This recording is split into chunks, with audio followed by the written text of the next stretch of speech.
بسم الله الرحمن الرحيم الحمد لله والصلاة والسلام على رسول الله اللهم علمنا ما ينفعنا وانفعنا بما علمتنا وزدنا علما وعملا واجعلنا من عبادك الصالحين آمين يا رب العالمين. رب اشرح لي صدري ويسر لي أمري واحلل عقدة من لساني يفقه قولي. Olamlar Robbisi Alloh taologa cheksiz hamd sanolarimiz bo'lsin. Sevimli payg'ambarimiz Muhammad sallallohu alayhi va sallam va uning ahli oilasiga salot va salomlarimiz bo'lsin. Assalomu alaykum va rahmatullohi va barakatuh. Aziz va hurmatli Qur'on va tajvid muxlislari, bugungi Qur'onni o'rganish va Qur'on o'qish va undagi eng katta to'siqlar mavzusidagi darsimizga xush kelibsizlar. Alloh taolo bu darslarimizni manfaatli qilsin. Bismillahirrohmanirrohim. Qur'on o'qishga eng katta to'siq, mana shu mavzuni birgalikda bugun ko'rib, o'rganib chiqamiz. Bismillahirrohmanirrohim. Alhamdulillahi robbil alamin. Aziz va hurmatli arab tili Qur'on tajvid muxlislari, Qur'on o'qishimizga va yodlashimizga eng katta to'siq nima xalaqit beryapti yoki bugungacha sizni bu ilmdan nima to'siyapti? Siz har qancha xohlasangiz ham, har qancha istasangiz ham nega haligacha Qur'onni o'qiy olmayapsiz? Mana shu muammolarni, mana shu to'siqlarni birgalikda ko'rib chiqamiz. Ko'pchilik albatta birontanglardan, ya'ni sizlarga savol bersam, har xil savol, ya'ni javoblar bilan berishinglar mumkin. Masalan, ko'pchilik vaqtim yo'q deydi, ishim ko'p deydi, dars og'ir yoki bo'lmasa men bir ikki marta o'rganib ko'rganman, men o'rgana olmayman, qiyin deb o'ylashi mumkin, yokida xotiram sust deb javob beradi, yokida yoshim katta bo'lib qoldi degan mana shunday to'siqlarni, mana shunday aslini olsangiz bahonalarni aytishadi. Lekin aslida eng katta to'siq bular emas. Eng katta to'siq bu kechiktirish. Masalan, buni hammamiz bilamiz. Bugun emas, ertaga boshlayman. Bugun mana bunaqa sabablarim bor, yoki bugun charchadim, yoki bo'lmasa bugun kayfiyatim yo'q. Mana shunga o'xshagan fikrlar ko'p insonlarni Qur'ondan, mana shu Qur'on ilmini, Qur'on ta'limini boshlab olishlikdan to'sadi, ya'ni Qur'ondan uzoqlashtiradi. Shayton insonni bir zumda katta gunohga boshlamaydi-da. Avval yaxshilikni kechiktirishni o'rgatadi. Masalan, birdaniga mana shunday katta amallarni qilishlikdan, ya'ni birdaniga to'sib qo'ymaydi. Sekin-sekin, masalan, mana shu amalni kechiktirishni o'rgatishdan boshlaydi. Chunki u shayton biladida, kechiktirilgan amal ko'pincha tark qilingan amalga aylanadi. Ya'ni bugun kechiktirasiz, bir oydan keyin yana bir bahonalar bilan kechiktirasiz, bir qarasangiz 1 yil o'tib ketgan bo'ladi. Demak, siz 1 yilingiz zoyi bo'ladi. Ya'ni 1 yil umuman bu ilmni boshlay olmagan holat bo'lasiz. Bir o'ylab ko'raylik qizlar, masalan, hammamizni qo'limizda hozirgi kunda, ya'ni 99% insonda telefon bor. Masalan, telefoningizni bir kun qo'lingizga olmasangiz nima bo'lasiz? Bezovta bo'lasiz. Lekin Qur'onni bir haftalab, oylab ochmasangiz ham, agarda sizni qalbingiz bezovta bo'lmayotgan bo'lsa, bu juda ham achinarli. Ya'ni mana shu haqiqiy xavf hisoblanadi. Chunki qalb Qur'onsiz yashay olmaydi-da aslida. Agarda mana shu bir haftalab, bir oylab ham Qur'onni ochmagan inson, demak qalbi bezovta bo'lmayaptimi? Demak, ana shu shaytonni vasvasasiga aldanib u butunlay, boya yuqorida aytib o'tdim-ku, ya'ni birdaniga sizni %100 uzoqlashtirmaydi. Har xil vasvasa, har xil bahonalarni sizga o'rgatadi va siz shaytonga quloq solib, ana shu bahonalariga, yolg'onlariga nima deydi, bo'ysunib qolasizda, nafsiz ham bunga moyil bo'ladi-da va oxir oqibat 1 oy, 1 hafta, qarasangiz 1 yil umuman siz bu ilmda bo'lmagan va bu ilmni boshlamagan holatda bo'lasiz. Agarda qalb Qur'on bilan oziqlanmasa, uni dunyo tashvishlari, behuda mashg'ulotlar mana shu qalbni, ya'ni gunohlar mana shu qalbni egallay boshlaydi. Ya'ni mana shu qalb va ruh, nafs mana shu dunyo tashvishlari, gunohlar, behuda mashg'ulotlar bilan batamom, ya'ni tamoman mashg'ul bo'lib qoladi va judayam vaqtlarini, hayotini to'laligi bilan zoyi qilib qo'yish ham mumkin insoniyat. Insoniyatda bir bo'shliq borda, agar ana shu bo'shliqni yaxshi amallar bilan to'ldirmasangiz, behuda yomon narsalar bilan to'ladi. Bu qanaqa bo'shliq? Qaysi bo'shliq deydigan bo'lsangiz, masalan, miya va qalb va ruh. Ya'ni siz qalbingizni, siz miyangizni agar ega chiqib, ya'ni siz ularga ya'ni masalan bir nima borku, hikmatli gap borku, agarda sen nafsingni boshqara olsang, ya'ni insoniyat agarda nafsini boshqara olsa, nafsiga ega bo'ladi va uni qo'lida bo'ladi. Ya'ni insonni qo'lida bo'ladi. O'zi nafs va o'zi ya'ni nafsi. Agarda nafsiga qul bo'lib qolsa, aksincha nafsi uni har qanday nima deydi, ishlarga boshlab insonlikdan ham chiqarib yuborishi mumkin. Ya'ni siz qalbingizni, miyangizni ega chiqib, siz sohiblanib, qalbingizni va miyangizni yaxshi narsalar bilan to'ldirmasangiz, u sizni xohlamagan yomon narsalar bilan avtomatik ravishda to'lib boradi. Ya'ni yomon narsalarga harakat qilmasangiz ham o'z-o'zidan to'laveradi, lekin yaxshiliklarga o'zingiz harakat qilib to'ldirishingiz kerak bo'ladi. Siz ruhingizni, siz qalbingizni, siz miyangizni bo'sh, keraksiz agar bee'tibor tashlab qo'yadigan bo'lsangiz, u siz xohlamagan umuman nima deydi, keraksiz narsalar bilan hayotingizni zoyi qilib qo'yadi va ana shu keraksiz narsalar bilan to'lib boradi. Endi ba'zan ba'zi talabalar aytishadiki, men shuncha o'qiyapman, lekin nima deydi, ilm hosil bo'lmayapti yoki ilm yuqmayapti deydi-ku. Ana shu holatlarda ular o'zlari bilishmaydiki, qalblarini bu ilmni boshlashdan oldin avvalambor inson o'zini gunohlaridan tiyib olishi kerak va ana shu toza bo'lgan, pok bo'lgan qalbga keyin Qur'on kirib keladida.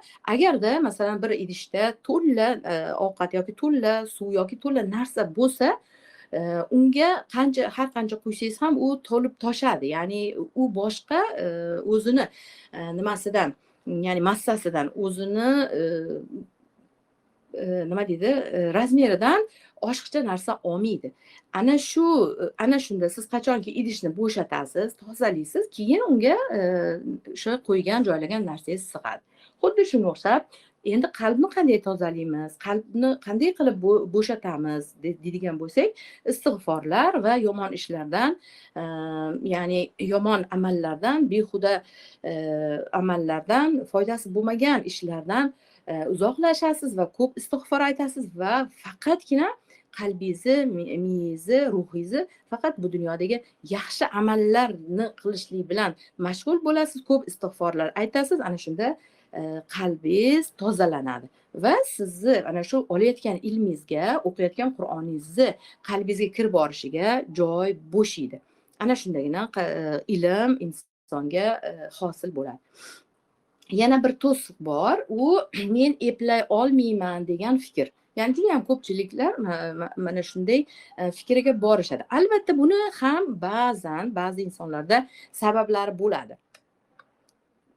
Masalan, noto'g'ri yo'nalishlar bilan o'rganib qo'ysa yokida masalan ozginagina muddatda ko'pgina yodlab olaman deb niyat qilib qo'ysa yoki bo'lmasam masalan 10 kunda, 1 oyda ichida 10 ta tajvid ahkomlarini, qiyin qoidalarni birdaniga o'rganaman desa va hokazo, shunga o'xshagan yoki bo'lmasam noto'g'ri yo'nalishlar bilan bu ilmni o'qishni boshlab qo'ygan bo'lsa, u baribir ham o'sha qiyinchilikka uchraydida, keyin o'ylaydiki, arab tili yoki Qur'onni o'qish umuman shu darajada qiyin ekanki, men hech qachon eplay olmas ekanman, menga emas ekan deydigan fikrga boradida va mana shu ilmdan yana u to'silib qoladi. Ya'ni bu ilmni o'qiy olmaydi. Mana shu fikr. bu ham mana shu, ya'ni men eplay olmayman degan fikr ham aslida shaytonni vasvasalaridan biri hisoblanadi. Bugun masalan bugungi kunimizdagi mohir bo'lgan qori katta hofizlar ham xuddi bizga o'xshagan inson ular ham. Ana shu o'sha mohir hofizlar ham bir paytlar xuddi sizu bizga o'xshab alifbodan ta, alif ba ta ta deb boshlagan. Hech kim birdaniga, ya'ni bir kunda hofiz bo'lib qolmaydi. Yoki bo'lmasam ba'zilar aytadiki, iste'dod deb mana shunday fikrga boradi. Uni haqiqatdan buni iste'dodi borda deb turib mana shu fikr bilan, mana shu tushuncha bilan ham keyin unga iste'dod berilgan. O'shaning uchun u qori yoki o'shaning uchun bu Qur'onni yoki arab tilini zo'r, to'g'ri, tiniq ravon o'qiy olyapti. Agar menda ham shunday iste'dod bo'lganda men ham o'qirdim deb turib, yana bu shaytonning hiylalariga nima deydi, aldanib ketib qolishadi. Ya'ni bunday, ya'ni vasvasalarga quloq solmasdan har kuni oz-ozdan davom etib, ya'ni oz-ozdan to'g'ri yo'nalishlar bilan, to'g'ri metod bilan qadamma-qadam tuzilgan mukammal yo'nalishlar bilan, malakali ustozlar bilan bu ilmni agarda olsa inson, ya'ni qiyinchilik, u darajada qiyinchilik yo'q ekanligini hamma insonlar kabi men ham o'rgana olarkanman, u mana to'g'ri metod bilan, to'g'ri yo'nalishlar bilan, malakali ustozlar bilan, kuchli nazorati, malakasi kuchli bo'lgan ustozlar bilan demak o'rgansa, men ham arab tilini, Qur'onni tez va oson o'rgana olarkanman degan fikrga keladi va bugungi kunimizga kelib, bugungi kunimizgacha minglab talabalarimiz mana shunday nima deydi, fikrlarini, minnatdorchiliklarini har kuni kerak bo'lsa bildirib kelishyapti. Ya'ni bu ilmni to'g'ri metod bilan, to'g'ri yo'nalishlar bilan, to'g'ri ustoz bilan, malakali ustoz bilan har kuni oz-ozdan olib borib davom etsa, ya'ni qisqa muddatda juda ham katta samarali ilmga erishsa bo'ladi. Bunga misol aytaman, masalan o'zimda mana shu ilmni oz-ozdan to'g'ri metod bilan, to'g'ri yo'nalishlar bilan o'rganganim uchun mana shunday holat bo'lgan. Masalan Darussalam hozirgi bizni asrimizdagi Shayx Ayman Suayd Rushdiyni, ya'ni Qur'on olimlaridan, eng buyuk Qur'on olimlarimizdan, ustozlarimizdan birlari Shayx Ayman Suayd Rushdiy hazratlarini madrasalarida malakami oshirganman 1 yil. Mana shu 1 yil davomida haftada 1 kun dars topshirganman, 3 bet, 4 bet, 5 betgacha topshirganman. Ya'ni tasavvur qiling, haftada 1 kun o'qiganman, o'sha dargohda malakami oshirganman va 1 yilda men 5 bora Qur'onni yodlab qo'yganman. Ya'ni tasavvur qiling, har kuni hech bo'lmasam, ya'ni bitta oyatdan yodlasangiz ham 1 yil ichida yuzlab oyatlarni yodlashingiz mumkin. Ya'ni yuzlab oyatlarni qalbingizga joylashingiz mumkin. Eng muhimi davomiylik. Yana bir to'siq, yoshim katta, endi Qur'on o'qiy olmayman deb o'ylashadi ba'zi opaxonlarimiz, ba'zi onaxonlarimiz. Hech ham unday deb o'ylamang. Alloh taolo har bir bandasini, ya'ni har bir bandani yoshiga emas, qalbiga, uni ixlosiga, uni harakatiga qaraydi. Endi Alloh taolo payg'ambarimiz Rasululloh sollallohu alayhi vasallamning shunday mashhur hadislari bor. Kimki Qur'ondan bir harf o'qisa, unga bir hasanot, ya'ni bir ajr, bir hasanot yoziladi, beriladi. Va Alloh taoloning fazli marhamati bilan u bir hasanot 10 barobar, 10 mislicha ko'paytirib beriladi. Va buni, ya'ni Qur'onni qiynalib o'qiganlar esa uni 2 mislicha ajr oladi. Demak, shundan biz shunday xulosaga kelishimiz kerak.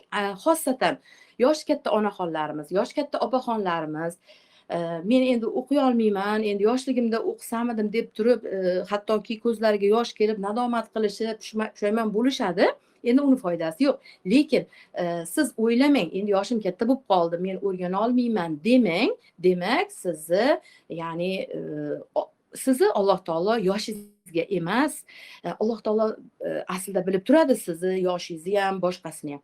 Alloh taolo sizni yoshingizga emas, sizni harakatingizga, qalbingizdagi ixlosingizga va g'ayratingizga, harakatingizga qaraydi.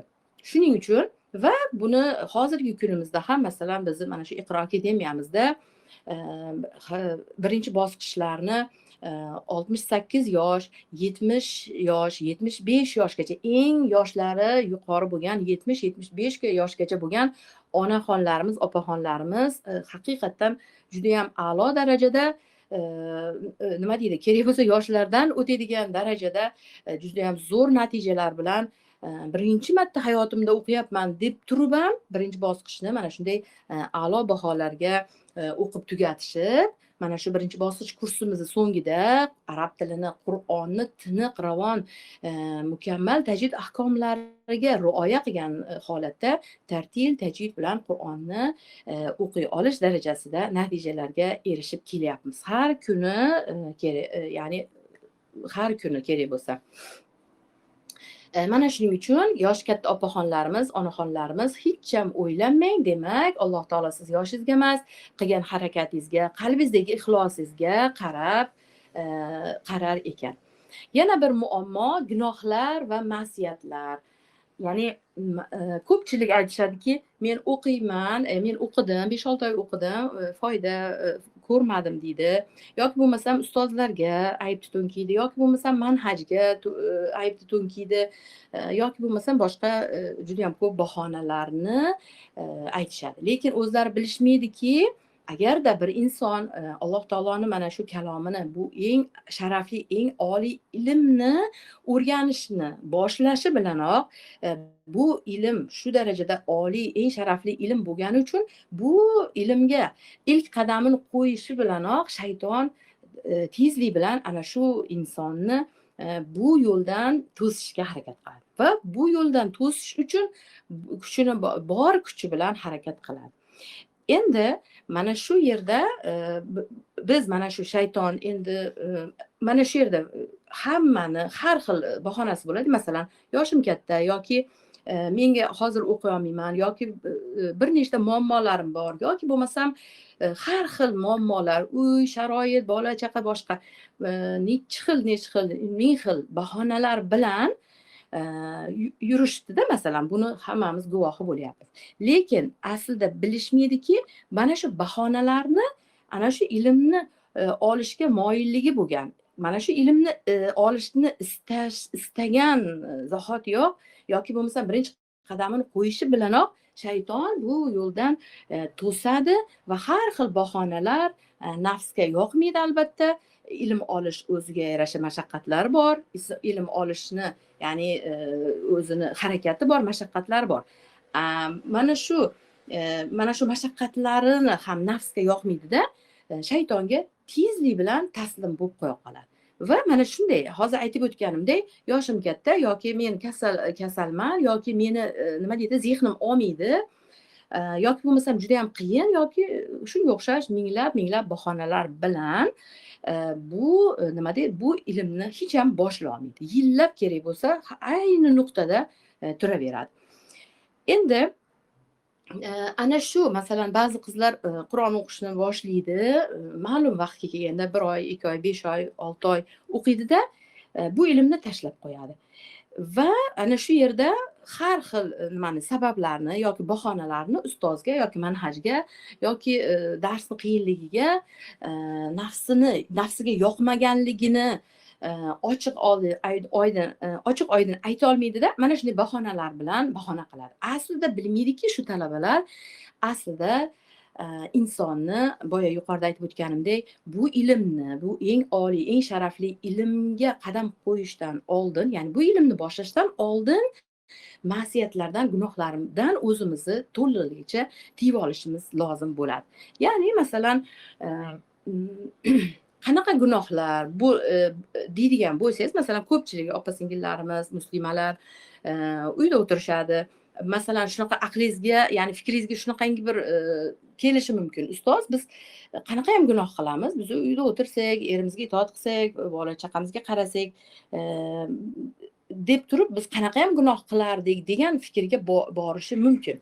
Mana shu siz his qilmagan, siz bilmagan, balkim umuman aqlingizga kelmagan gunohlarni hozir sanab beraman va bu bizni ayollarimiz ichida juda ham ko'p uchraydigan va o'zlari his qilmaydigan gunohlardan, ma'siyatlarni aytib beraman. Ya'ni biz bu eng oliy bo'lgan ilmni qadam qo'yish boshlashimiz bilan avvalambor o'zimizni mana shunday ma'siyatlardan, ya'ni ma'siyat deydi arab tilida, gunohlardan, ma'siyatlardan tiyib olishimiz shart bo'ladi.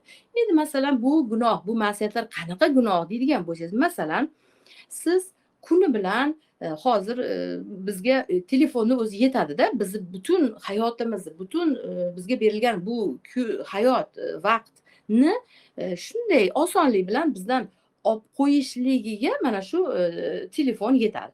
Masalan, bitta o'tirib, bitta internetga kirsangiz, yarim soat, 1 soat, hattoki 2 soat qanday o'tib ketib qolganini bilmay qolasiz. To'g'rimi? Xuddi shunday. Masalan, telefonni ochib olasizda, behuda bo'lgan, foydasi bo'lmagan, nima deydi, videolarni, roliklarni ko'rib o'tiraverasiz. Dunyoyingizga ham, oxiratingizga ham foydasi bo'lmaydigan, nima deydi, befoyda bo'lgan bo'sh videolarni ko'rib o'tiraverasiz. Bu bilan o'ylaysizki, men nima qilibdi, gunoh ish qilmayapman-ku degan tushunchaga borasiz, to'g'rimi? Endi u yerda siz nimani yo'qotyapsiz? Mana shu yerda. Mayli, endi masalan, oddiy masalan videolarni ko'rib o'tiribman-ku, qanaqa ham gunoh bo'lishi mumkin deydigan bo'lsangiz, bu yerda siz sezmaysizki, sizga berilgan bu hayotni, ya'ni sizga berilgan bu hayot omonat. Ya'ni biz bizga berilgan bu hayotni, bizga berilgan bu nima deydi, vaqtni, bizga berilgan bu jasadimizni, bizga berilgan mol davlatni hammasini bilamiz, qiyomat kuni qabrdan hattoki savol javobi boshlanadi. Bizga shunchaki berilmagan, badali bor har bir bizga berilgan ne'matlarni. Biz bu dunyoga nimaga kelganligimizni birinchi bilib olishimiz kerak. Biz bu dunyoga Alloh taoloni tanib, Alloh taologa qullik qilib, Alloh taologa ibodat qilish uchun kelganmiz. Va Alloh taolo Qur'oni Karimda buyurgan amallarini bajarishga qaytariqlardan qaytib, Allohga toat uchun, ibodat uchun kelganmiz. Endi bu yerda siz oddiy befoyda roliklarni Instagramda ko'rib o'tirib, siz nima yo'qotasiz? Birinchi o'rinda sizga berilgan eng qiymatli hayotingizni, vaqtingizni, kuningizni yo'qotasiz. Nimaga desangiz, qabrda bo'lganimizda birinchi bizdan senga berilgan bu hayotni nimaga sarflading? Mana shu vaqtlarimizni nimani ustida sarflading? Va senga berilgan mol davlatni nimaga sarflading va qanday sarflading? Va senga berilgan bu jasadni nimani ustida qaritding deb savol beradi. Mana shu savoldan o'tishimiz kerak va biz ana shu yerda nima deysiz? Men shunchaki rolik ko'rdim deya olmaysiz. Ana shu sizga berilgan masalan 1 soat, 2 soat umuman mas'uliyat, hayot mas'uliyatlaringizni qilib bo'lganingizdan keyin inson bo'sh yasholmaydi. Bo'sh o'tira olmaymiz. Illoki biz vazifamizni, kunlik zikrlarimiz, kunlik bizni har bir nima deydi, to'qimamiz, har bir nafasimiz, har bir bizni nima molekulami, nima shunaqangi har birini zakoti bor, o'zini har birini nimasi bor. Ana shu darajada biz javobgarmiz. Endi tasavvur qiling, soatlab, 2 soat, 3 soatlab Instagramlarda befoyda videolarni ko'rsak-ku, siz o'ylaysizki, o'sha vaqtlar uchun biz javob bermaymizmi? Albatta javob beramiz. Mana shu eng yomon bizni chalg'itadigan, eng hayotimizni eng mazmunini olib qo'yadigan, hayotimizni, vaqtlarimizni zoya qiladigan narsa mana shu telefon. Bu mana shu. Endi yana bir ma'siyatlardan biri, masalan, siz qo'ni-qo'shnilarni yoki o'rtoqlaringizni umuman g'iybat qilish, ular haqida chaqimchilik, yomon, bo'xton, tuhmat yoki g'iybat gaplarni gapirish, soatlab telefonda befoyda gaplarni gaplashlik. Mana shular aslida juda ham katta ma'siyat, gunohlar hisoblanadi. Siz ana shu endi qadam qo'yganingizda shayton vasvasa qiladi, har xil bahonalarni aytasiz, men qila olmayman-da, xullas mana shuncha bahonalarni aytasizda, keyin qila olmaysiz, bo'sh qolganingizdan keyin nima qilasiz? O'sha ma'siyatlarni qilasiz va bo'ldi, siz o'shan bilan g'aflatda qolib ketasiz. Demak, va qalbingiz sekin-sekin vaqt o'tishi bilan ana shu ma'siyatlar bilan to'lib boraveradi va qalb to'lib gunoh ma'siyatlar bilan to'lgandan keyin qalb ortiqcha undan boshqa narsani olmaydi. Ya'ni qalb ana shu Qur'on ana shunda qalbga kirolmaydi. Shuning uchun bu eng oliy, eng sharafli ilm. Ya'ni Alloh taoloning kalomini, ilmini boshlashdan oldin mana shunday hamma talabalar mana shunday ma'siyatlardan o'zlarini tezlik bilan tiyib olishi kerak bo'ladi va ko'p nima deydi zikrlarni bilan bu shayton bilan kurashish kerak bo'ladi. Endi shayton kurashar ekan, biz mayli endi qo'limizdan nima ham kelardi, menga ham Alloh mana shunaqangi nima deydi, nima berganda, talant berganda men ham o'qirdim deb o'tiraveramizmi? Yo'q, biz ham kurashishimiz kerak. Chunki bizga Alloh taolo nima bergan? Aql, zakovat bergan. Biz bu aqlni ishlatishimiz kerak bo'ladi. Ana shu yerda nima qilamiz biz? Endi biz shaytonni mana shu vasvasasi, shaytonni bizni mana shu ilmdan to'sishligi uchun biz ham kurashishimiz kerak bo'ladi. Biz qanday kurashamiz? Birinchi o'rinda boya yuqorida aytib o'tganim, ma'siyatlardan o'zimizni tiyamiz, Alloh taolodan madad so'raymiz, ko'p duo zikrlar qilamiz va mana shu duolar va Alloh taolodan madad so'rashlik bilan va butun hayotimizni faqat yaxshi amallarga sarflash, yaxshi amallar qilishlik bilan mana shu ma'siyatlardan poklanamiz va shayton bilan mana shu yo'llar bilan kurasha olamiz. Agarda mana shu ma'siyatlardan tiyilmasak, mana shu davom etilaversa, gunoh yig'ilib qalbni qoraytiradi. Qoraygan qalbga esa Qur'on og'ir keladi, Qur'on kirmaydi va og'ir keladi. Ba'zilar aytadi, shuncha harakat qilsam Qur'on o'qiy olmayman. Nimaga? Demak, har bir inson o'zini tezlik bilan tekshirishi kerak bo'ladi. Yana shuni unutmang. Masalan, siz o'zingizni tekshiring. Men bugun Qur'on o'qidimmi, nima qildim? Zikrlarimni qila oldimmi? Qur'on o'qi oldimmi? O'qimadimmi? Demak, o'shanda tezlik bilan bilingki, yoki bo'lmasa, masalan, ko'pchilik mana shu ilmni, arab tilini boshlaydi-da, yarmiga borib to'kilib to'xtab qoladi ba'zi nimalar. O'sha har xil bahonalar bilan. O'shanda siz shaytonga yoki boshqa bahonalarga hech qachon yo'l qidirmang.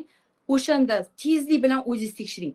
Men nimadir qildim, men nimanidir noto'g'ri qildim, mana shu yerda men gunoh qildim yoki o'shaning uchun Alloh taolo mendan bu oliy ilmni, sharafli ilmni olib qo'yapti. Ya'ni men o'shaning uchun men nasibador bo'lmayapman deb turib, tezlik bilan buni oldini olishlik lozim bo'ladi. Shuning uchun bu ilmni boshlayotgan insonlar, Qur'on yodlayotgan, Qur'on o'qiyotgan insonlar faqat ya'ni til bilan emas, demak, har zamon o'zini tekshirib, mana shunday ma'siyatlardan ko'zini, quloqini va qalbini, tilini mana shunday ma'siyatlardan asrashi lozim bo'ladi.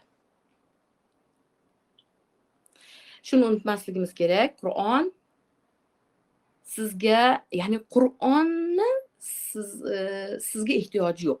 Aksincha, biz Qur'onga muhtojmiz. Mana shuni unutmasligimiz kerak. Qur'on bizni dunyoda hidoyat qiladi, qabrda bizga hamroh bo'ladi va qiyomat kuni shafoatchimiz bo'ladi. Demak, biz Qur'on o'qishni yoki mana shu ilmni boshlashdan oldin mana shularni his qilgan holatda, mana shu niyatlarni qalbimizdan kechirgan holatda bu ilmni boshlashimiz kerak bo'ladi. Ana shunda mana shunday har xil to'siqlardan o'tib ketishlik oson bo'ladi. Siz bugun o'qigan bir sahifangiz ertaga sizni darajangizni ko'taradi. Bugun yodlagan bir oyatingiz qiyomat kuni sizga nur bo'ladi, hidoyat qiladi. Hech qachon ko'p yodlolmayman deb mana shunday tushunchaga, mana shunday fikrga bormang. Ba'zilar aytishadi, men ko'p yodlolmayman, men ko'p o'qolmayman deydi. Bunday tushkunlik, mana shu fikrlar ham, mana shunday tushkunlikka tushish ham mana shu ilmdan to'sadi. Alloh taolo sizdan, ya'ni qancha ko'p yodlading deb so'ramaydi, aksincha sizni qilgan harakatingiz, sizni qalbingizdagi ixlosingizga qaraydi. Demak, xolis mana shu bu ilmni xolis Alloh taolo roziligi uchun deb turib, har qancha ya'ni qiyinchilik sizda tez natija bo'lib ketmasa ham harakatni qilaversangiz, davomiy harakatni qilaversangiz, ana shu eng katta sizni yutug'ingiz bo'ladi. Endi qizlar, hozir hamma men mana shu ya'ni bir nechta savollarni beraman va o'zingizni javoblang. Masalan, bugun Qur'on uchun nima qildingiz? Yoki bo'lmasam o'zingizga o'zingiz so'rang. Men bugun Qur'on uchun nima qildim? Agar javobingiz hech bo'lmasa bir oyat yodladim yoki bir sahifa o'qidim yoki yarim sahifa bo'lsa ham tilovat qildim deydigan bo'lsangiz, siz demak yutibsiz. Ya'ni bugungi kuningiz foydali, oxiratingiz uchun samarali bo'libdi. Agarda siz yo'q, bugun hech narsa qilmadim yoki hech bir harakat ham qilmadim, yarim sahifa ham o'qimadim, ya'ni umuman Qur'on bilan bugun bog'lanmadim deydigan bo'lsangiz, ya'ni keyinroq boshlayman deydigan bo'lsangiz, unda siz demak bugungi kuningizda juda ham katta yo'qotish bo'lgan. Ya'ni bugungi kuningiz zoye bo'lgan. Mana shu juda ham katta yo'qotish hisoblanadi. Mana shularni diqqat qilishimiz kerak. Har birimiz hayotimizda, nafaqat hayotimizda, balki har kunimizni so'roqqa tutishimiz lozim bo'ladi. Chunki hayot qisqa. Ya'ni bizga berilgan hayot bu qisqa, bilolmaymiz. Qancha umrimiz bor yoki garantiyamiz yo'qda, qo'limizda bir pechat yoki bizga qo'l qo'yib berilmagan, sen yana 80 yil, 50 yil yashaysan degan narsamiz yo'q. Eng zaif tarafimiz ham shuki, biz bilmaymiz hayotimiz qachon ya'ni tugaydi, qachon so'ng bo'ladi. Shuning uchun bizga bizda qancha umr qolganini bilolmaymiz.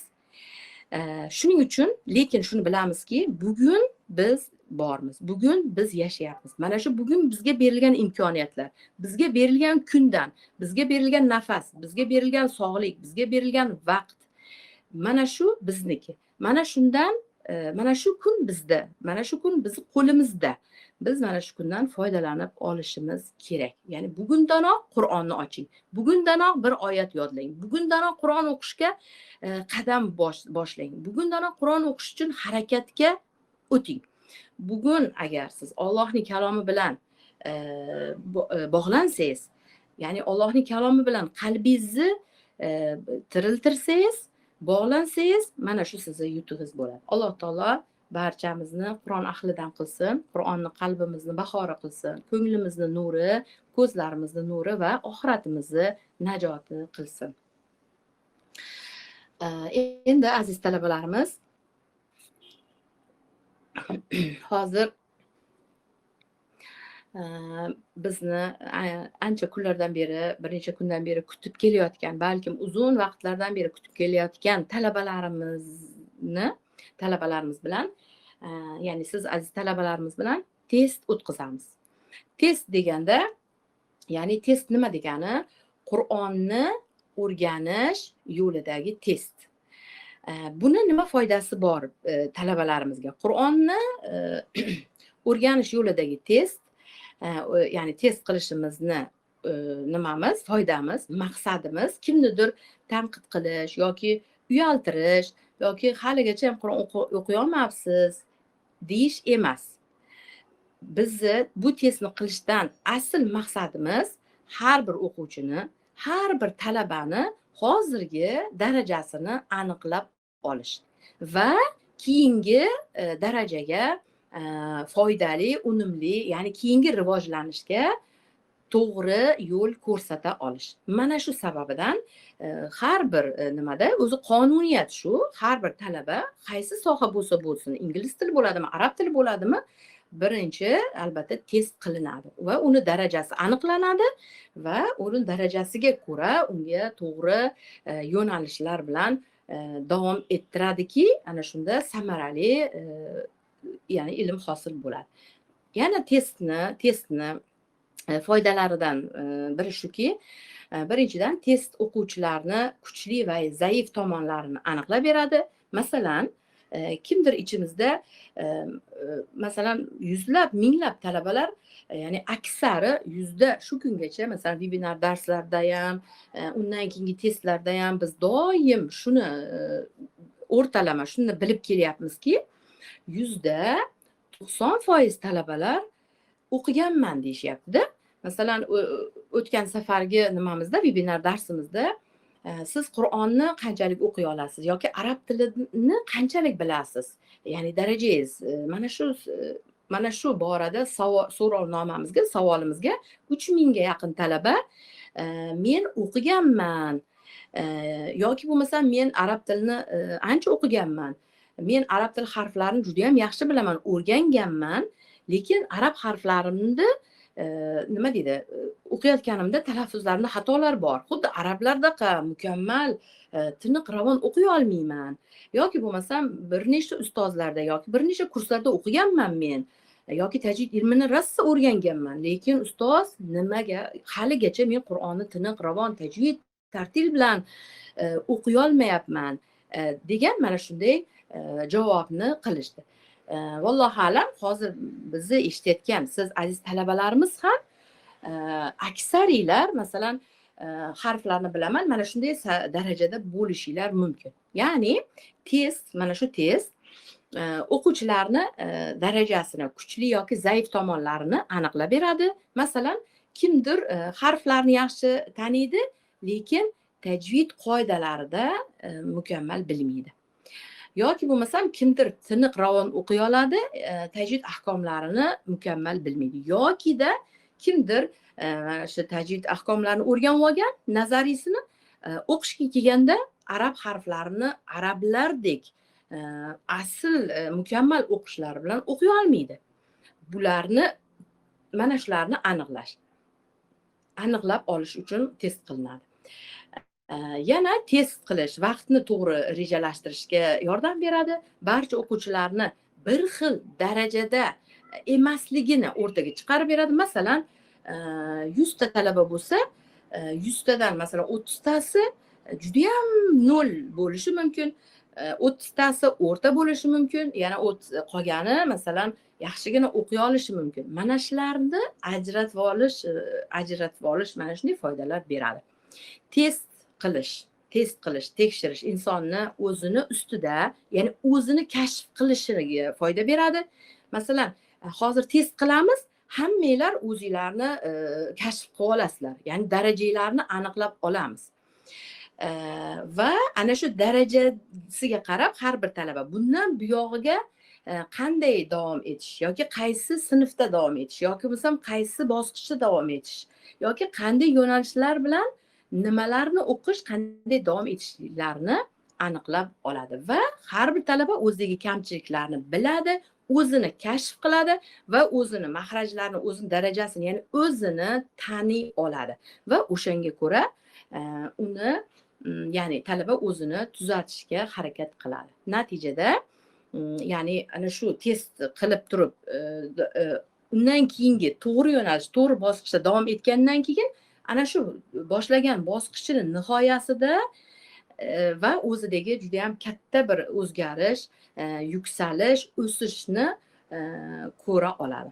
Eng muhimi bu test, hozir biz o'tkazadigan test sizlarni tekshirib, taftish qilib, kim qanaqa u emas. Faqat bu qonuniyat, ilm borasida, ilm yo'nalishlarida eng to'g'ri, eng yo'nalish, eng mukammal test qilinadi va har bir talabalarni darajasi aniqlanadi va ana shu har bir talabani darajasiga ko'ra, zehn kuchi umuman darajasiga ko'ra ularga munosib bosqichlarga, sinflarga joylanadi va undan keyin talaba ham qiynalmay, qo'rqmay, nima deydi, ilmni mukammal, oson va tez o'rgana oladi va natijada mukammal natija ola oladi. Shuning uchun qizlar, hozir test qilamiz, ya'ni Qur'on o'qish darajasini aniqlash uchun qilinadigan testdan hech kim qo'rqmasligi kerak. uyalmasligi kerak, aksincha o'zini tanib olishi, o'zini darajasini aniqlab olishi lozim bo'ladi.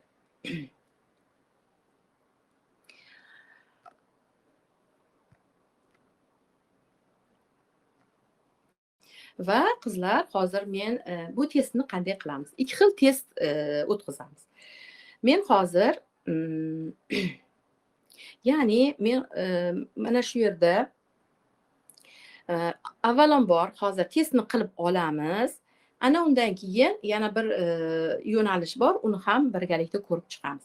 Hozir masalan 200 ga yaqin talaba meni eshitayotgan bo'lsa, o'tgan safar mana shunday jonli suhbatlarimizda Qur'onni tekshirish, qiroatini tekshirish, darajalarni tekshirish yoki mana shu ilmdagi to'siqlar, xuddi mana shu o'tgan safargi darslarimizda men Qur'onni, ya'ni kim qiroatini tekshirtiradi deganimda, ya'ni aksar odam, hamma talaba tekshirishni xohlaydi-da qizlar.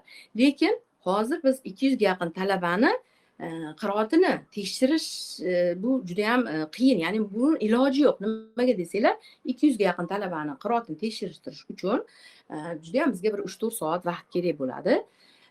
Ana shuning uchun buni eng zo'r nimasi bor, yo'nalishi bor. Mana shu orqali hozir bir bu testni qilamiz va inshaalloh hamma bu testdan 200 tami, 1000 tami har bir o'quvchini nima deydi, darajasini aniqlab test qilib olsak bo'ladi inshaalloh.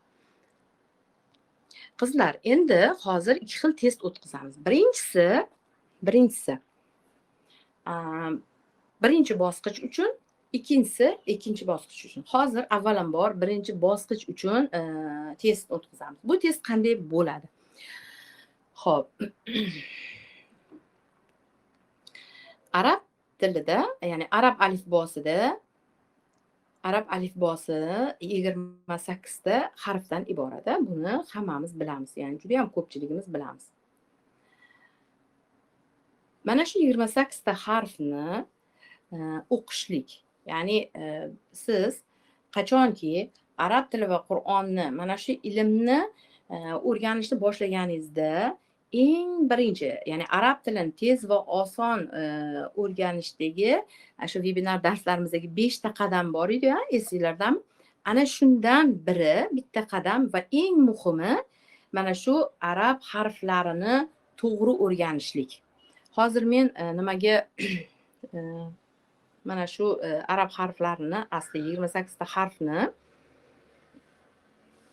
yuborib qo'yaman qizlar. Hamma ekranda ochib, iltimos mana shu nimani kuzatinglar. Yokida yoninglarda arab harflari mana shu harflar bo'lsa, kitoblarni ochib kuzatsanglar ham bo'ladi.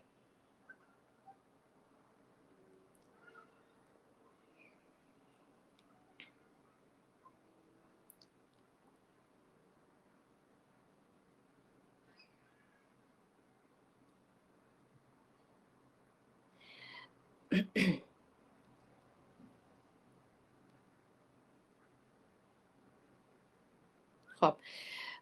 Hamma kitoblar bo'lsa, kitoblarga qaranglar. Agarda hozirda yoningizda kitoblar bo'lmasa, ekran nimani ochsanglar, yubordik. Mana shu ekranda turgan arab alifbosi, mana shu 28 ta harf. 28 ta harf. Demak, arab tilini tez va oson o'rganishni eng muhim qadamlaridan biri arab alifbosini mukammal to'g'ri o'rganish ekan. Agarda talaba mana shu arab alifbosini asl to'g'ri yo'nalishlar bilan to'g'ri o'qishlikni ya'ni o'qiy olsa, mana shuni o'rgana olsa, mana shu qadami talabani kelajakda, ya'ni oldidagi darslarni qay darajada bajara olishligi va qanday natijaga chiqa olishligini mana shu arab harflarini o'rganishligi baholab belgilab beradi. Agarda siz mana shu arab harflarini alif, ba, ta, sa, jim, ha deb o'qiydigan bo'lsangiz, Bu o'qishlik bilan, mana shu darajada o'qishlik bilan hech qaysi talaba arab tilini va Qur'onni to'g'ri o'rgana olmaydi. Mana shu sababdan ham ko'pchilik aytishadi-ku, men bir necha marta o'rganganman, haligacha mahrajlarimda xatolar bor, haligacha Qur'onni, arab tilini tiniq ravon o'qiy olmayman. Men hatto o'qiyotganimda xatolarimni sezib turaman, deydi-ku. Mana shu birinchi, mana shu qadamni, ya'ni mana shu alifbo, arab alifbosini to'g'ri, mukammal o'rganib olmaganligi uchun uyog'i har doim xato ketadi. Ya'ni bu eng asl asos bo'lgan arab alifbosini, mana shu 28 ta arab alifbosini to'g'ri o'qish, ya'ni o'qigandagina ya'ni zo'r natija ola oladi. Demak, mana shu ekranda turgan 28 ta arab alifbosi to'g'ri, bu harflar, bu arab alifbosi bizga begona. Biz masalan ichimizda aksar talabalarimiz birinchi marta ko'rib turganinglar bo'lishi mumkin. Lekin shuni bilib olishinglarni ya'ni nasihat qilamanki, sizlar o'ylamanglar, ya'ni mana shu 28 ta ekranda turgan mana shu 28 ta harf unchalik qiyin emas. Buni nimaga endi qiyin deydigan bo'lsangiz, mana shu 28 ta harfdan faqatgina 8 tasi arab tiliga xos bo'lgan harf. Undan qolgan 20 tasi bizni o'zbek tilimizda ham talaffuz qilinadigan harflar bilan bir xil. Ko'pchilik, ya'ni aksar talabalar qiynalishadi, qiyin deb o'ylashadi-da, mana shuni tushunmaganligi uchun. Demak, qizlar, mana shu yerda yaxshilab o'rganib olinglar. Demak, mana shu 28 ta harfni hammasi bizga begona emas ekan. Faqatgina ichidan 8 taginasi bizga begona xolos. Mana shularni o'qib beraman.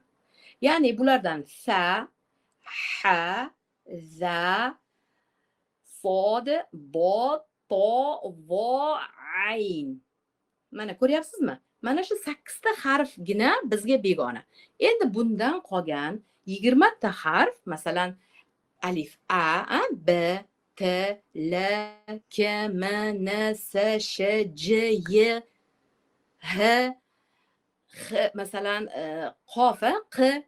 Ko'ryapsizmi? Biz o'zimizni o'zbek tilidagi kabi talaffuz qilinadi. Bir xil, sal ba'zan biroz farq qilmasa, mana shu. Demak, biz agarda siz mana shu 8 ta bizga begona bo'lgan, arab tiliga xos bo'lgan 8 ta harfni to'g'ri yo'nalish bilan, mukammal yo'nalish bilan o'rganib olsangiz, sizni marra sizniki. Ya'ni qiynalmaysiz. Undan uyog'i oson bo'ladi.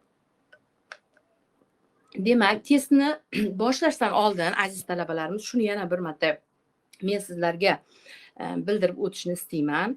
Yana takror aytaman.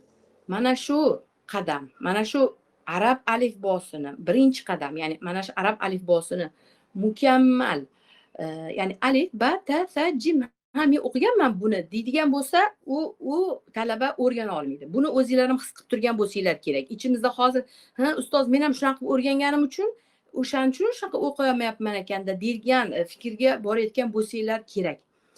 Ya'ni bu nimani, mana shu arab alifbosini asl to'g'ri o'qilishi, ismi, jismi, zamoni, mahraji, lafzi, mahraji deganda chiqish joylari hammasini mukammal o'rgangandagina ya'ni talabalarimiz arab tilini va Qur'onni hech qanday qiyinchiliklarsiz o'rgana olishadi.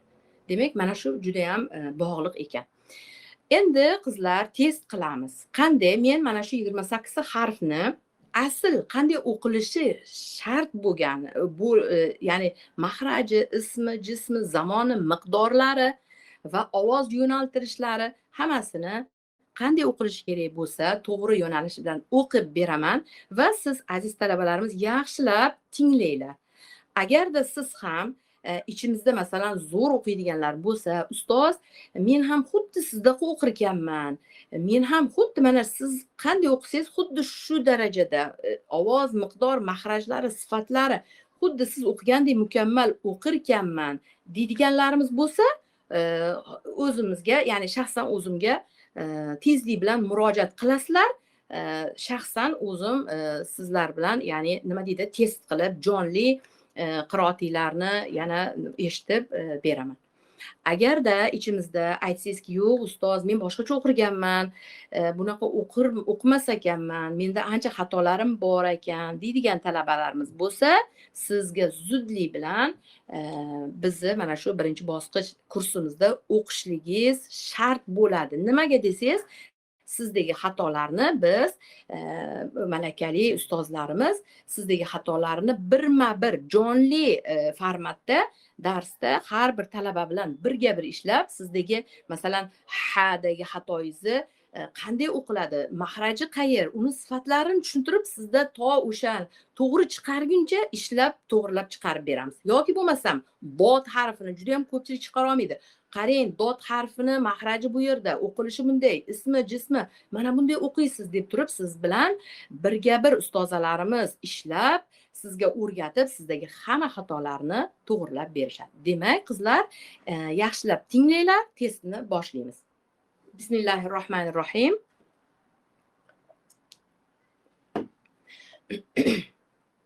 Alif, ba, ta, sa. Sa harfi tilimizni uchini old tepa tishlarimiz uchiga bostirib o'qiymiz. Sa. Siz mana shu harfni tekshiring hozir. Men tinglayotganingizni tekshiringlar hammanglar. Siz ham sa deysizmi yoki sa deb talaffuz qilasizmi? Juda ham ko'p tajvid ilmini o'rganmaganlar yoki to'g'ri o'rganmaganlar sa deb o'qishadi. Sa emas, balki mana shu 3 ta nuqtali harf arab tiliga xos bo'lib, lasaviy sifati bor. Lasaviy deyiladi. Sa, za, vo. Mana shu 3 ta harfni lasaviy sifati bor. Subhanalloh, bu arab harflari faqat nimasi emas, balki ismlari alohida. Ko'rish, ya'ni jismlari alohida bir mavzu va sifatlari juda ham sifatlari keng, juda ham sifatlari boy. Masalan, o'zbek tilidagi harflar nechta sifatga bo'linadi? 2 ta sifatga bo'linadi. Unli, undosh. Bo'ldi. Arab tilidagi harflarni kerak bo'lsa har bir harfni bitta harfni shunday harflar borki 5 ta 6 ta sifatlari bor. Ana shularni mukammal o'qishingiz lozim bo'ladi. Demak, 4-harf ekranda hammamiz kuzatyapmiz, qizlar, yoki ekranda yoki kitobda. Demak, 4-harfimiz arab harfiga, arab tiliga xos bo'lib, bunday tovush o'zbek tilida yo'q. Bu arab tiliga xos bo'lib, demak, chuchuk deydi-ku bizda, masalan, har bir mahallada yoki har bir sinfda g'oliban, ya'ni aksar holatda mahallada bitta tili chuchuk qizlar yoki o'g'il bolalar bo'ladi, bilasizlar. Bizda ham masalan mahallada bitta qiz tili chuchukda silab gapiradi. Subhanalloh, arab tilidagi mana shu sa lafzi bor. Ko'ryapsizmi? Demak, bu s-ni s deb o'qiyapsizmi? Demak, siz xato. Sizda xato bor. Mana shunday qilib o'zinglarni har bir harfni o'qiyotganimda o'zinglarni o'zinglar tekshiringlar. Men siz sa deysizmi yoki sa deysizmi? Mana shunday darajada mana shu tariqada o'zingizni tekshiring. Keyingi harfimiz jim, ha. Eng og'riqli nuqta, eng qiyin, ya'ni juda ham ko'p talabalarimiz qiynalib bo'lsa ham chiqaradigan, aslida unchalik qiyin emas. Buni to'g'ri yo'nalish bilan, malakali, ya'ni professional ustoz bilan chiqarsangiz, sizga oson o'rgatib qo'yadi. Mana shu. Demak, mana shu ha'ni kim o'qa oladi ichimizda? Tezlik bilan o'zimizga yoki adminlarga murojaat qilinglar. Yoki bo'lmasam qizlar, hozirroq izohlarda yozinglar. Ustoz, men hamma harflarim xuddi sizda o'qir ekanman. Xuddi siz o'qiganday to'g'ri o'qir ekanman deb turib izohlarda yozinglar. Yoki ustoz, menda xatolar bor ekan deb izohlarda yozsanglar yaxshi bo'ladi. Ya'ni o'zinglarni test qilib, kashf qilib olishinglar, tekshirib olishinglar yana ham oson bo'ladi. Demak, ha, xo, dal, zal. Mana shu zal harfida juda ham ko'pchilik zal deb o'qiydi. Siz qanday o'qiyapsiz? Zal deysizmi yoki zal deysizmi? Mana shuni tekshiring.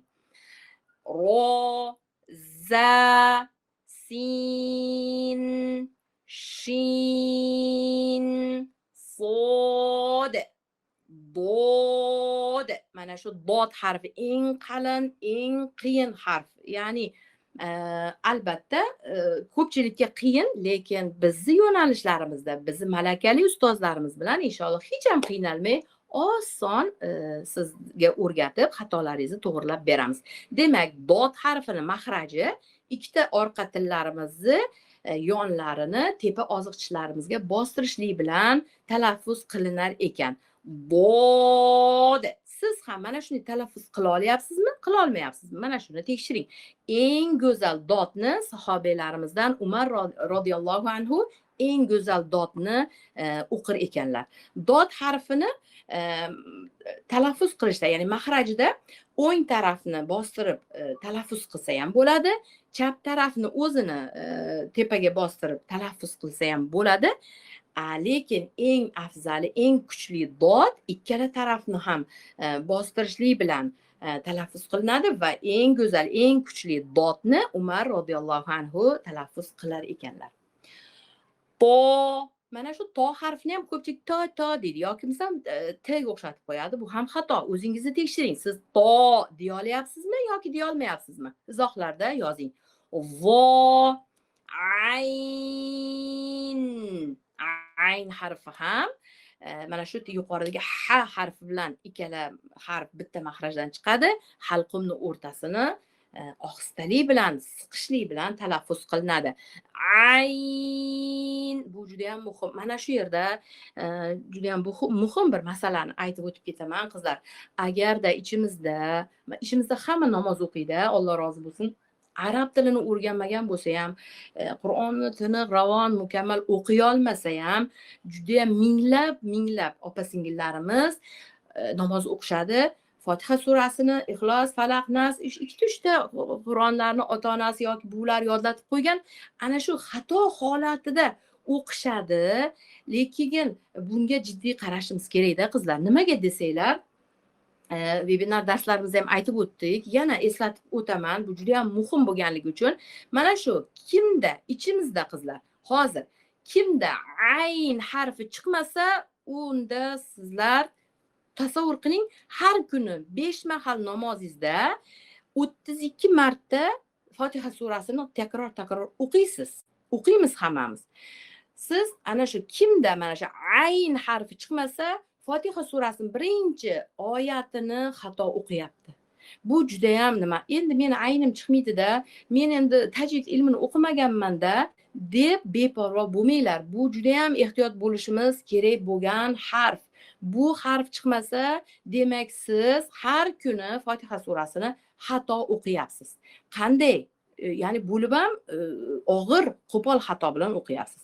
Siz balkim gunohkor bo'lib qolishingiz mumkin.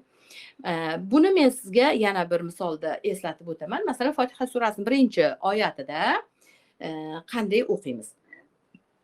Bismillahirrohmanirrohim. Mehribon va rahimli Alloh nomi ila boshlayman ma'nosi. Alhamdulillahi robbil alamin. Mana shu bu yerda nima deyapmiz? Ma'nosi olamlar Robbisi Allohga hamd sanolar bo'lsin deyapmiz. Endi mana shu yerda robbil alamin. Alamin olamlar Robbisi bo'ladi degan ma'no chiqadi. Endi siz hamma o'zini tekshirsin. Ayningiz chiqadimi, chiqmaydimi?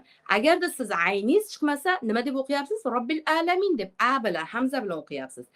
Agar alamin emas, ya'ni ayn emas, hamza a bilan o'qiyotgan bo'lsangiz, siz xato o'qiyapsiz va buni hukmi harom, juda ham xato.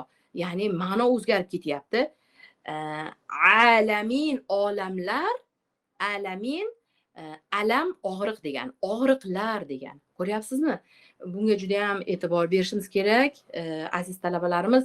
Bu menda ayn chiqmaydi-da, menda tajvid o'rganmaganman-da deyishlik bilan bu ish bitmaydi. Agar ichimizda kimda ayn chiqmayotgan bo'lsa, tezlik bilan hoziroq adminlarimizga murojaat qiling va mana shu birinchi bosqich kursimizga yoziling va tezlik bilan aynlaringizni tuzating. Ya'ni mana shu mahrajlaringizni tuzatib, keyin ya'ni Qur'onlaringizni mana shunday to'g'rilab o'qishingiz shart bo'ladi. Qizlar, bu hazillashadigan, mayli mingta bahona bilan keyinroq deydigan ish emas. Ishoninglar, sizu bizni ovqat yeyishimizdan ham, nafas olishimizdan ham, suv ichishimizdan ham ko'ra zarurroq, chunki bizni yo'qdan bor qilib yaratgan Robbimizni ulug' kalomi Qur'onni mana shunday xatolar bilan o'qishligimiz mumkin emas, qizlar. Ya'ni biz Qur'onni qo'rqib, ulug'lab, hurmat qilib, haqiqatan qo'rqib o'qishimiz shart bo'ladi. Nimaga desangiz, mana shunday bitta harfda yoki bitta harakatda xato qilib qo'ysak, demak ma'nosi o'zgarib ketyapti. Ko'ryapsizmi? Robbil alamin, olamlar Robbisi Allohga hamd sanolar bo'lsin o'rniga og'riqlar Robbisi, astag'firulloh, Alloh taologa juda ham yomon nisbat berib qo'ygan bo'lamiz. Bundan tezlik bilan saqlaning va kimda kimni ayni bo'lmasa tezlik bilan har qanday bahonangiz o'tmaydi qiyomat kuni. Tezlik bilan adminlarimizga murojaat qiling va sizdagi mana shu siz qiyin deb o'ylayotgan harflarni juda ham oson mazza qilib inshaalloh malakali ustozalarimiz sizni o'rgatib, to'g'rilab, juda ham arab harflaringizni mukammal, arablardaqangi mukammal o'qiydigan qilib chiqarib beramiz va sizda xatolar qolmaydi inshaalloh.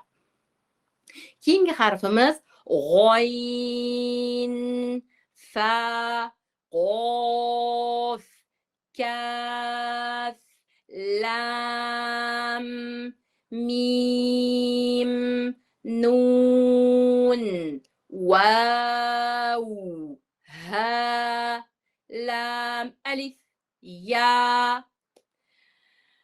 Aziz talabalarimiz, demak, arab alifbosi 28 ta harfdan iborat.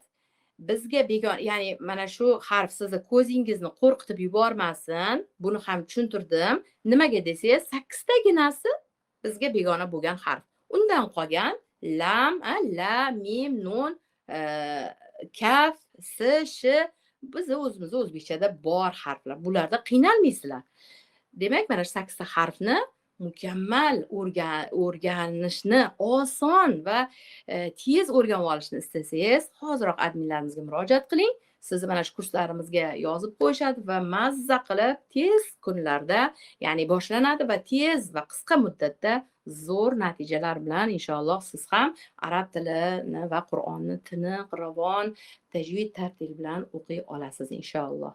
Va bizni mana shu kursimizda o'qigan talabalar agar o'qisangiz, siz zo'r natija bilan chiqasiz va siz qayta kurs qidirmaysiz, siz qayta o'qish ehtiyoji ham qolmaydi va Qur'onni tiniq, ravon, tajvid tartil bilan o'qiy olasiz inshaalloh. Bu birinchi testimiz edi. Bu kimlar uchun? Mana shu yerda men arab harflarini o'rganganman. Baribir mahrajlarimda xatolar bor. Qur'on o'qiyotganimda men xato o'qiyman, tiniq, ravon o'qib keta olmayapman deydigan talabalarimiz uchun edi bu testimiz. Bu test qanday bo'ldi? Xuddi men o'qiyotgandek o'qiy olasizmi? Marhamat, izohlarga yozing va tezlik bilan bizga murojaat qiling. Yoki-da, yo'q ustoz, men aynim chiqmaydi yoki hayim chiqmaydi yoki dodni umuman qolmayman. Men sizdek mukammal, xuddi siz o'qigandek o'qiy olmas ekanman deydigan bo'lsangiz, zudlik bilan adminlarimizga murojaat qiling. Sizni mana shu birinchi bosqichlari kursimizga yozib qo'yishadi va darslarimiz tez kunda boshlanadi, kech qolmang. Bu birinchi testimiz edi, qizlar. Endi ichimizda Qur'onni yodlagan, Qur'onni zo'r qiroat bilan o'qiydigan talabalarimiz ham bo'lishi mumkin. Mana shu yoki-da ikkinchi bosqich talabalarimiz uchun endi ikkinchi testni o'tkazamiz. Bu testni qanday qilamiz? Eng oson, ya'ni har kuni biz tilovat qiladigan suralardan birini o'qiyman, yaxshilab tinglang va o'zingizni qiroatingiz bilan meni qiroatimni solishtiring. Ustoz xuddi sizdek mukammal qiroat, tajvid, butun ahkomlariga, hammasiga to'lalig'icha mukammal rioya qilib o'qirkanman men ham deydigan talabalarimiz, marhamat, qiroatingizni jonli nimada birga bir tekshirib beramiz. Yoki bo'lmasam qiroatingizni tezlik bilan yuborib qo'ying. Agarda yo'q ustoz, voy menda juda ham xatolar ko'p ekan, men madlarni ham umuman o'qimas ekanman yoki arab harflarida mana shuncha xatolar bor ekan, men g'unnalar, madlar umuman ularni rioya qilib o'qimas ekanman deydigan bo'lsanglar, yana tezlik bilan murojaat qilinglar. Yana tekshiramiz va sizni bosqichingizni aniqlab sinflarimizga yozamiz va sizga mana shu Qur'onni tajvid, tartil bilan mukammal o'qishlarini o'rgatamiz inshaalloh. Unday bo'lsa, ekranga yuborilgan surani o'qiymiz va siz yaxshilab tinglang. Bismillahirrahmanirrahim.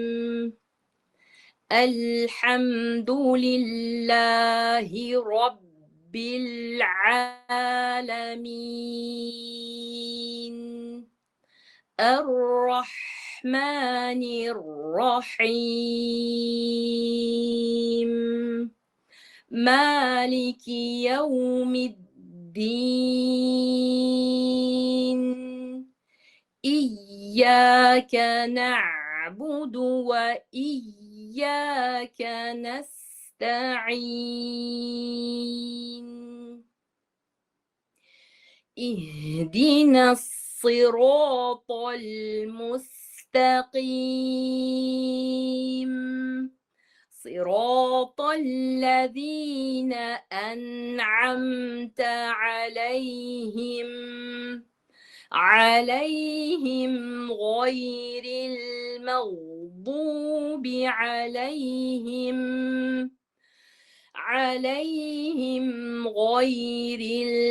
المغضوب عليهم ولا الضالين.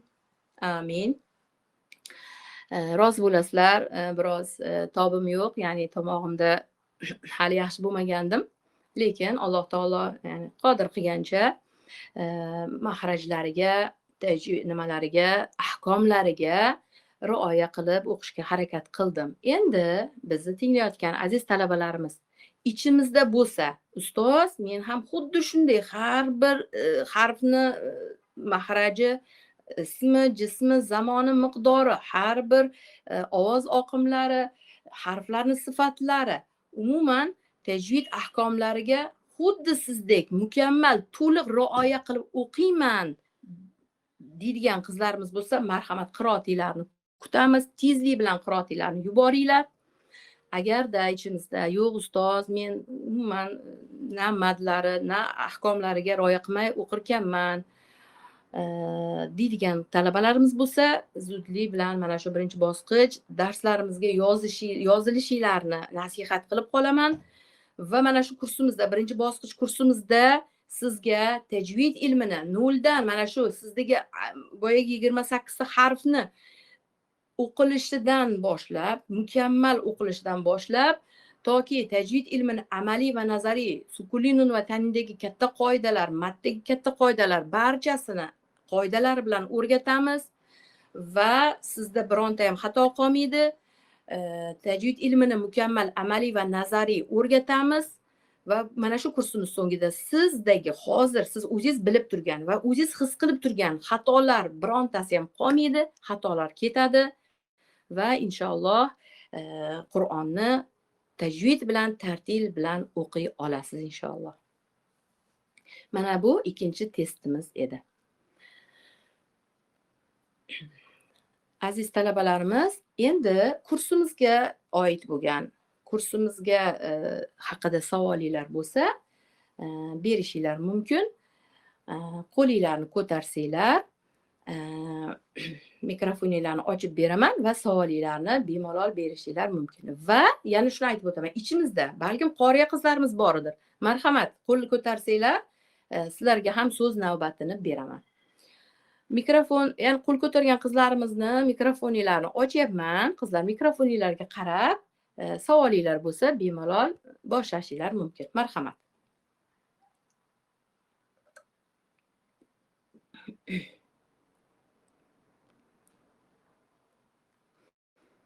Agarda hammasi tushunarli bo'lgan bo'lsa, darsimizni nihoyasiga yetkazamiz.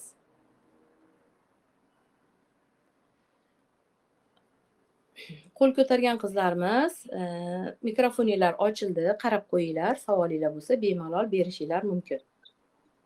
Assalomu alaykum ustozam. Va alaykum assalom va rahmatullohi va barakatuh. Yaxshimisiz? Yaxshimisiz? Sizni mana shu kursingizda birinchi etapda o'qib tugatdik. Inshaalloh ozginada imtihon topshiramiz. Meni savolim quyidagicha. Mana shu o'qishingizdan qoniqdim, chunki boshqa kurslarda ham o'qigandim. Mana shu aynlarim, g'oyinlarim, harflarim chiqmagandi. Juda ham chiroyli chiqdi degan umiddaman. Xudo xolasa imtihoningizda ko'rasiz.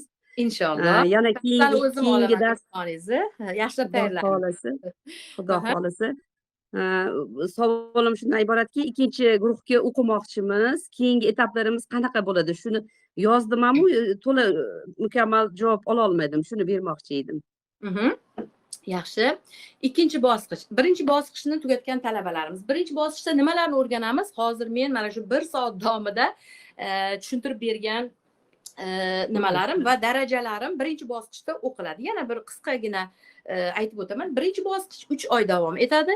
Birinchi bosqichda biz 0 dan qoriyalikgacha deb nomlanadi.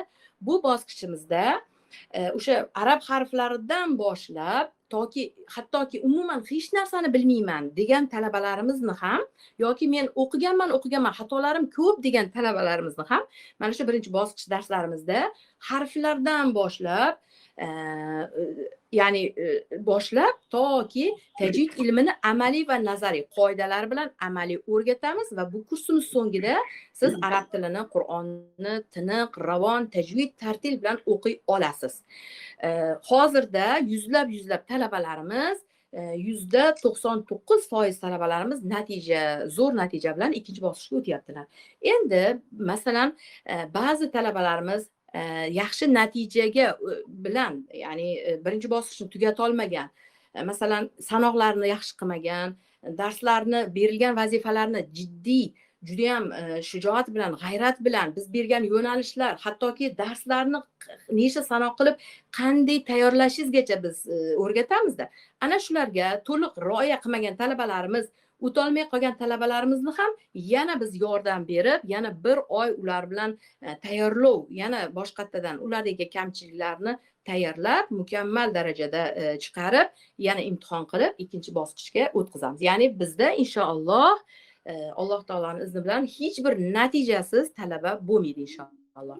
Ya'ni yaxshi natija bilan chiqa olmagan ba'zi talabalarimizni ham biz ustida ishlab, majburlab bo'lsa ham natijasini chiqarib ikkinchi bosqichga o'tkazamiz.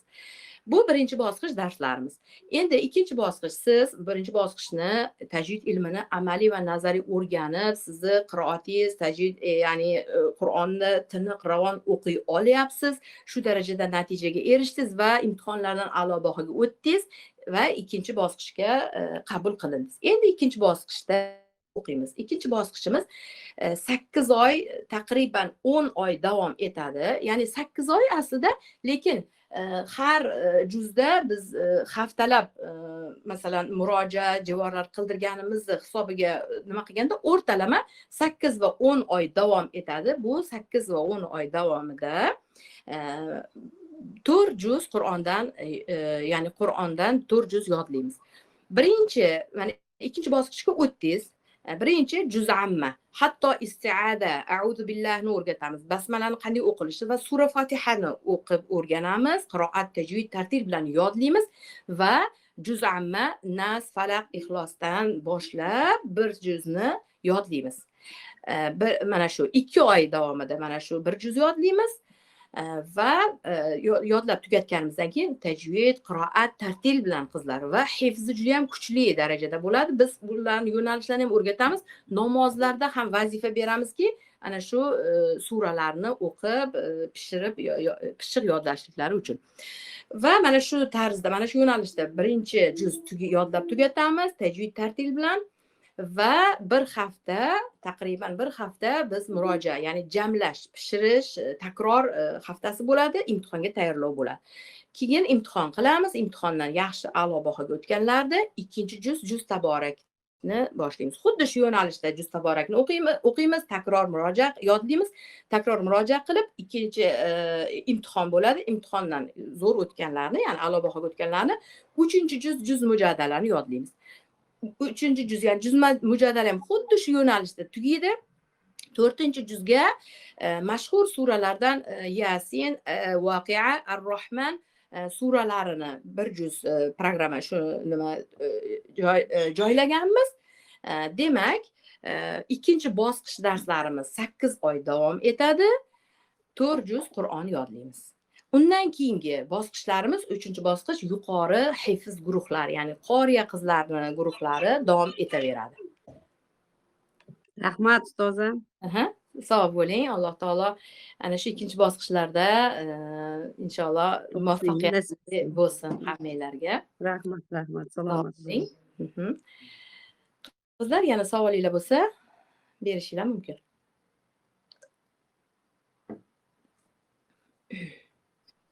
Assalomu alaykum ustoz. Va alaykum assalom va rahmatullohi va barakatuh. Birinchi bosqich boshlanganmi yo endi boshlanadimi? Birinchi bosqichlarimiz har kuni boshlanyapti. Ya'ni guruhlar to'ladi, tartiblanadi, boshlanadi. O'shaning uchun agarda siz, ya'ni birinchi bosqichda o'qimoqchi bo'lsangiz, ikkinchi bosqichda o'qimoqchi bo'lsangiz ham tezlik bilan murojaat qilasiz, qiroatingizni tashib yuborasiz.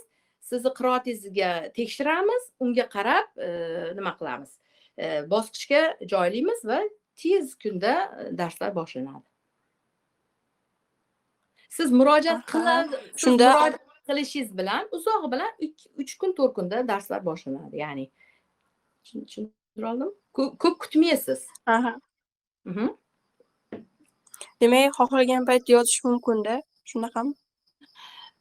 Yo'q, unchalik xohlagan paytda emas. Hoziroq yozsangiz, o'sha hozir mana shu nimadagi guruhlar to'lib boshlanadi. Ya'ni keyingi qabul, keyingi webinar darslar, keyingi qabulni kutib o'tirmaysiz. Tushuntira oldim? Ya'ni o'shaning uchun aytyapman, kech qolmang. Va o'zingizni hozir test qildingizmi? O'zingizni qaysi bosqichga loyiq deb topdingiz? Agar sir bo'lmasa albatta, agar sir bo'lsa, hech qisi yo'q. Yo'q, birinchi bosqich. Mashalloh. Demak, sizda vallohu alam shu ayn asl bo'lgan ayn harflarda xato bor.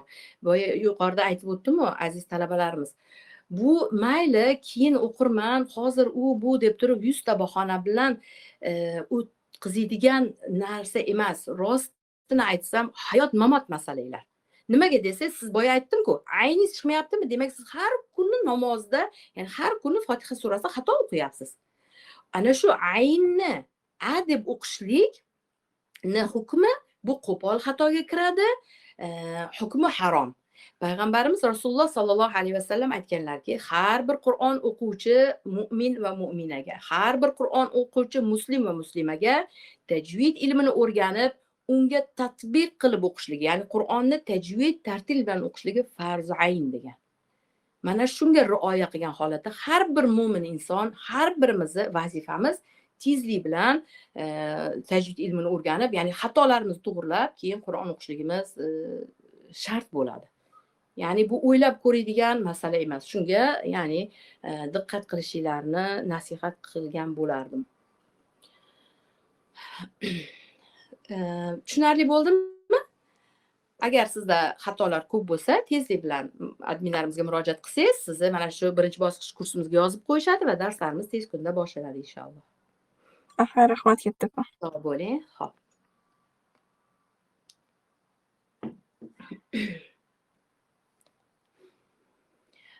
Qizlar, savolinglar bo'lsa, berishinglar mumkin. Qo'l ko'tarayotgan qizlarimiz, mikrofonlarni ochib qo'yapman. E'tiborli bo'linglar. Agarda hammasi tushunarli bo'lgan bo'lsa, men bundan juda ham xursandman. Agar tushunilmay qolgan savolinglar bo'lsa berishinglar mumkin. Agarda hammasi tushunarli bo'lsa, hammanglardan Alloh rozi bo'lsin. Bugungi darsda oxirigacha tinglaganinglar uchun Alloh taolo juda ham ulug' ajr mukofotlar ato qilsin barchamizga. Alloh taolo bu darslarimizni hammamizga manfaatli qilsin, foydali qilsin. Assalomu alaykum ustozim. Va alaykum assalom va rahmatullohi va barakatuh. Ustozim, Yaxshimisiz? mayli desangiz, rahmat, Allohga shukr. Bitta qiroatimni tekshirib turmoqchi edim. Keyin o'zingiz qaysi Hop, siz Qur'on tajvid ilmi o'qiganmisiz? o'qiganman. O'qigansiz. Mashaalloh. Necha bor yodlagansiz? Yodlamaganman ustozim. Endi tasihda o'qiganman, 6 bora o'qiganman. Mayli bo'lmasam eshitaylikchi. Fotiha surasini o'qib bersam bo'ladimi ustozim? Bo'ladi. Sal juda ham ovozingiz past. Mikrofonni yaqinlashtiring. Deyarli eshitilmayapti. O'qing. Xo'p. أعوذ بالله من الشيطان الرجيم. Hop, ismingiz kim? Ismingizni ayting. Mashhura ustozim. Mashhura. Tajvid ilmini o'qiganman deyapsiz, a? Savol sizga. Arab tilida necha xil h bor va ularning mahrajlari qanday va qanday o'qiladi? Hop, arab tilida 3 xil h harfimiz bor. Qarang, mikrofoningizni baland qiling. Juda ham past kelyapti. Oldingizga olib boring. Biz eshitaylik ovoz. Yo'q, past. Shu telefonim ovoz past boradigan bo'lib qolibdi-da ozgina. Xo'p, mayli gapiravering-chi. Arab tilida 3 xil h harflarimiz bor. Ha, baqirib gapiring, ha. Xo'p, bo'ladi. Hı. Xo'p, halqum o'rtasi, halqum tubi, halqum yuqorisidan chiqadigan harflarimiz bor. Xo'p. Ana shularni bitta talaffuz qilib bering menga. Xo'p, bo'ladi. Halqum tubidan chiqadigan harfimiz Alloh lafzidagi ha harfimiz bo'lib, uni talaffuz qilinishi ha, hi, hu, ih, Qarang. Hozir siz mahrajini bildingiz-da, lekin mahrajidan talaffuz qila olmadingiz. Masalan, h deyapsiz-da. Xuddi mana shu harfda xato bo'lgani uchun men to'xtatdim. A'udhu billahi dedingiz siz. Isti'adada a'udhu billahi, bismillahi juda ham ko'pchilik, juda ham 199% talabalar tajvid ilmini agar mukammal o'rganmagan talabalar hammasi 199% hani noto'g'ri talaffuz qiladi yoki ha deydi yoki bo'lmasam a'udhu billahi bismillahi deydi. Vaholanki, ya'ni shi harfi arab tilida yo'q. Nafaqat arab tilida, balki o'zbek tilida ham yo'q-da, qizlar. Shi harfi arab tili yo'qda tursin, o'zimiz o'zbek tilida ham shi harfi yo'q, to'g'rimi? O'zimiz o'zbek tilida nechta h bor? Yumshoq h bor, obi havo deysiz, handalak deysiz. Birov chaqirsa ha deysiz, ha deysiz, to'g'rimi? Birov chaqirsa ha deysiz. Ha deymizku yoki ha deymizku, ha deysiz. Mana shu o'zbek tilida ikki xil h bor. Yumshog'i ha, obi havo degandagi ha, keyin x bor, qattiq x bor. Arab tilida esa 3 xil h bor. Hozir siz aytganingiz halqum tubidan ha harfi chiqadi, yumshoq. O'zbek tilidagi kabi bir xil talaffuz qilinadi. Talaffuzi bir xil, lekin juda ham ko'p arab tilini, tajvid ilmini o'rganmagan talabalar hammasi masalan bismillahi, a'udhu billahi, mana shu o'zbekcha ha, bu ham ha bir xil talaffuz qilinadi. Mana shuni tajvid ilmini o'rganmagan talabalar bismillahi, a'udhu billahi deb talaffuz qilinadi. Siz esa o'rta h bilan talaffuz qildingiz. A'udhu billahi dedingiz. Ana shu yerda xato. Ya'ni birinchi 3 xil hni boshqatdan tushuntirib beray. Halqum tubidan ha, yumshoq ha, a'udhu billahi, Allohu billahi, bismillahi, mana shu ha chiqadi. O'rta halqumdan u halqumni siqishlik bilan bismillahirroh mana shu ha chiqadi. Halqumni eng yuqori qismidan, og'izga yaqin bo'lgan qismidan xo harfi chiqadi. X, ya'ni qattiq xo harfi chiqadi. Mana shu. Siz Alloh rozi bo'lsin, mahrajini bilar ekansiz, lekin lafzda, ya'ni amalisida xato bor sizda. Qani, istiadan boshqatdan o'qing. Mana shu harfni to'g'rilab a'udhu billahi.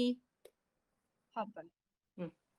A'udhu billahi minash Yo'q. Billahi deyapsiz. Ha? Bu dars vallohu alam zapis qilinyapti. Tinglang va o'zingizni o'qiyotganingizni eshitasiz o'shanda.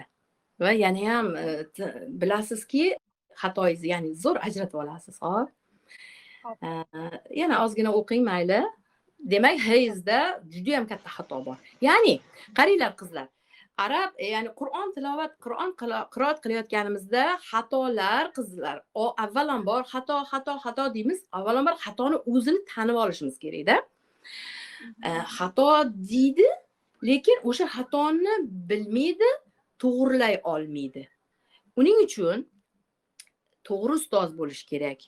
To'g'ri ustoz uzun yillik malakasi bo'lgan, tajvid ilmlari, ya'ni Qur'on ustoz shunday bo'lish kerakki, sizlar o'ylaysizlar, aytyapsizlar-ku, ko'pchilik aytadi, "Voy, 3-4 ustozni ham o'qiganman, baribir bo'lmadi" deydi-ku. Mana shu Qur'on, ya'ni umuman qonuniyat shuki, Qur'on ustozi avvalambor birinchi o'rinda tajvid ahkomlarini mukammal o'zi bilishi kerak bo'ladi.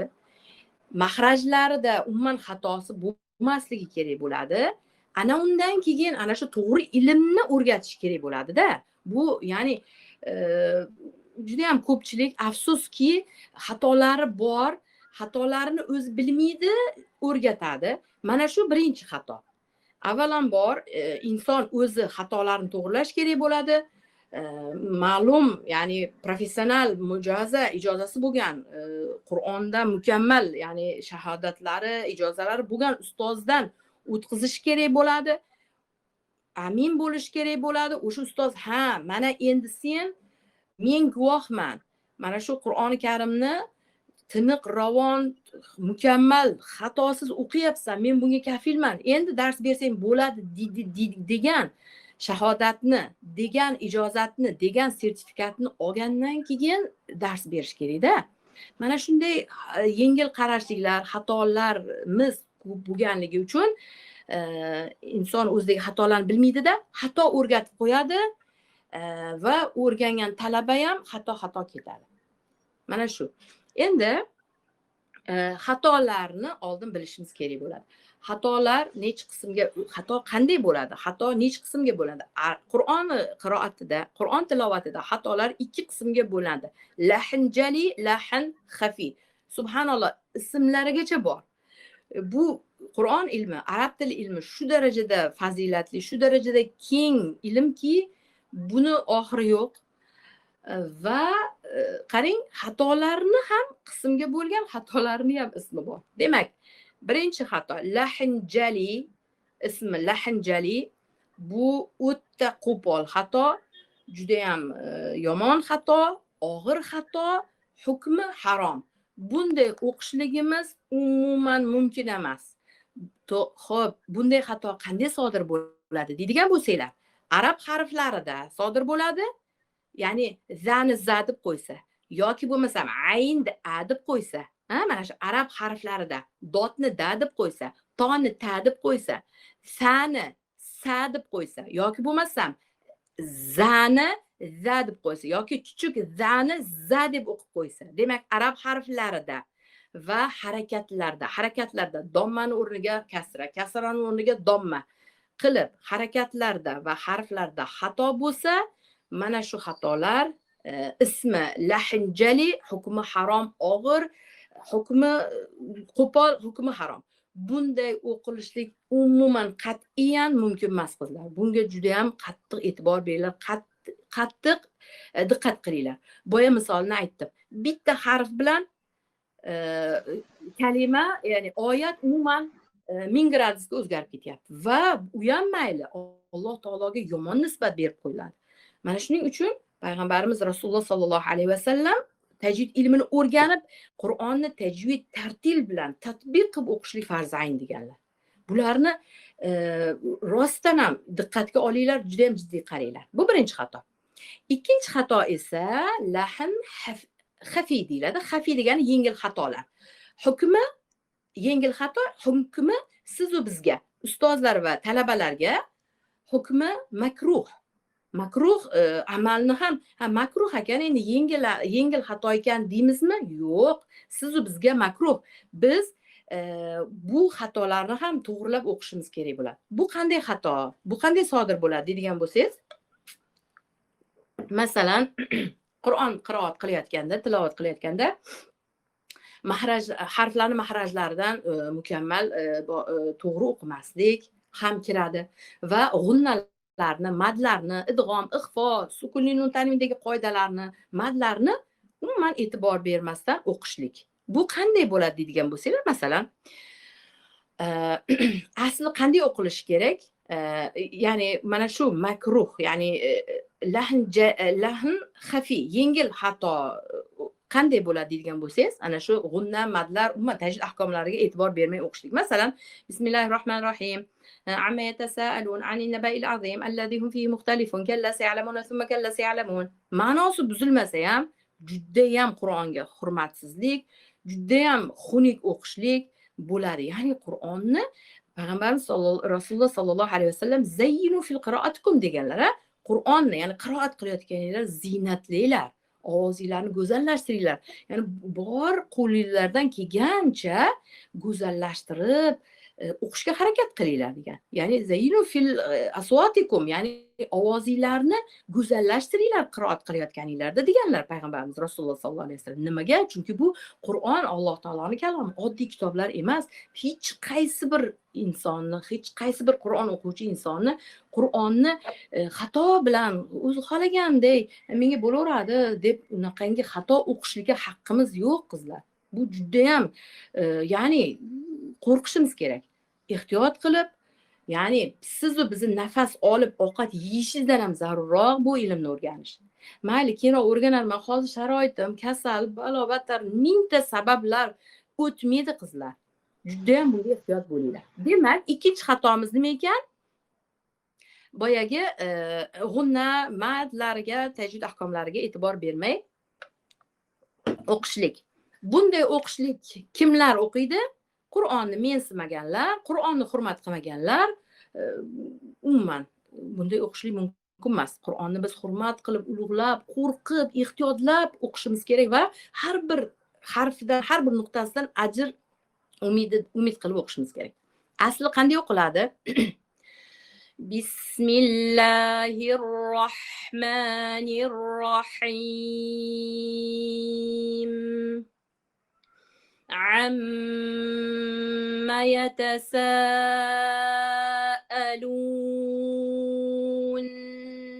عن النبأ العظيم الذي هم فيه مختلفون كلا سيعلمون ثم كلا سيعلمون. Xuddi mana shunday har bir ismi, jismi, harflari, o'qilishlari, ovoz, zamon, miqdorlari, tajvid ahkomlariga harakat qilib qo'limizdan bor kuchimiz, bor shijoatimiz, bor g'ayratimizni ishga solib harakat qilib o'qishimiz lozim bo'ladi, qizlar. Demak, ikkinchi xato xafiy ana shu nimalarni e'tibor bermaslik ekan. Mana shu xatolarni oldin bilib olish kerak bo'ladi. Kimda mana shu xatolar bo'lsa, demak, ana shu inson uchun zudlik bilan mana shu tajvid ilmini, ya'ni birinchi bosqich ilmini o'rganishlik shart bo'ladi. Kimda mana shunday xatolar bo'lsa, hoziroq adminlarimizga murojaat qilsanglar, sizlarni mana shu birinchi bosqich kursimizga yozib qo'yishadi. Tez kunda boshlanadi, kech qolmanglar. Barakallohu fiki. Xo'p, qizlar, hammasi tushunarli bo'ldimi? Agarda hammaga tushunarli bo'lgan bo'lsa, bugungi bu eng sharafli, eng oliy Qur'oni Karim darsimiz, ya'ni mana shu mavzusidagi bo'lgan darsimizni bugun nihoyasiga yetkazamiz. Alloh taolo bu darslarimizni barchamizga manfaatli qilsin. Hammanglardan Alloh rozi bo'lsin. Oxirigacha sabr bilan eshitganinglar uchun. Lekin shuni unutmanglar, bu ham Allohning tavfiqi. Alloh taolo tavfiq bergan insongina oxirigacha eshitib o'tiradi. Ya'ni bu ham hidoyat va Alloh taoloning tavfiqi. Siz xursand bo'ling. Mana shu yerdamisiz, shu ilmdamisiz, shu oxirigacha mazza qilib eshitib o'tirsiz, shunga ham dunyo ajr olyapsiz. Endi bilib oldingiz. Hamma inson bilib oldi. O'zidagi xatolarini va o'zidagi kamchiliklarini va bundan buyog'iga nima qilishi kerak ekanligini bilib oldi. Bilib olgan bo'lsa, bundan juda ham xursandman. Bildinglar deb o'ylayman. Men shunday yaxshi gumondaman sizlarning haqqingizlarga. Hammanglardan Alloh rozi bo'lsin. Yana inshaalloh mana shunday sharafli oliy ilmlarda birgalikda ko'rishguncha Allohga omonat bo'linglar, o'zinglarni ehtiyot qilinglar. Subhanak Allohumma bihamdik va nashhadu an la ilaha illa anta va nastag'firuka va natubu ilayk. Yana sizlarni qiziqtirgan, tushunmay qolgan qanaqa savolinglar bo'lsa, bemalol tezlik bilan adminlarimizga murojaat qilishinglar mumkin. Barcha savolinglarga inshaalloh javobni beramiz. Alloh taoloning fazli marhamati bilan. Sog' bo'linglar, salomat bo'linglar. Assalomu alaykum va rahmatullohi va barakatuh. Ustozim. Labbay. Assalomu alaykum ustozim. Alaykum assalom va rahmatullohi va barakatuh. Eshitaman. Va nihoyat ulandim ustozim. Adminga yoza olmayapman ustoz. Kanalga kirsangiz, murojaat uchun admin deb yozishgan, shuning ustiga bossangiz adminga bog'lanib qolasiz. Xo'p? Bo'lmayapti-da, spam nimadir deydi bolalarim. Spam bo'ldi deydimi telefoningiz? Bilmayman, ularni hammasini bu ishlar bilan adminlarimiz shug'ullanishadi. Inshaalloh yordamchi bo'lishadi sizlarga. Ustoz, darslarni o'zingiz o'tasiz-a? Noldan boshlamoqchiman. Darslarni o'zim albatta men tayyorlagan, men tayyorlagan darslar taqdim qilinadi albatta. Darsinglarni guruh darslarimizda, birinchi bosqich guruh darslarimizda malakali kurator ustozalarimiz olishadi. Jonli formatda har bir talaba bilan ishlab, sizdagi xatolar, kamchiliklarni to'g'rilab, darsinglarni olib boradi. Men faqat individual darslarni va yuqori hifz qoriya qizlarimizni, ijozatga topshirayotgan qizlarimizni darslarini shaxsan o'zim olib boraman birga bir. Inshaalloh. Xo'p, ustoz, rahmat. Kurslar narxlari qanchadan ustoz? Hamma ma'lumotlarni adminlarimiz berishadi inshaalloh. Bemalol hamma savollarni berishinglar mumkin. Mayli, sog' bo'linglar, salomat bo'linglar. Alloh rozi bo'lsin. Assalomu alaykum va rahmatullohi va barakatuh.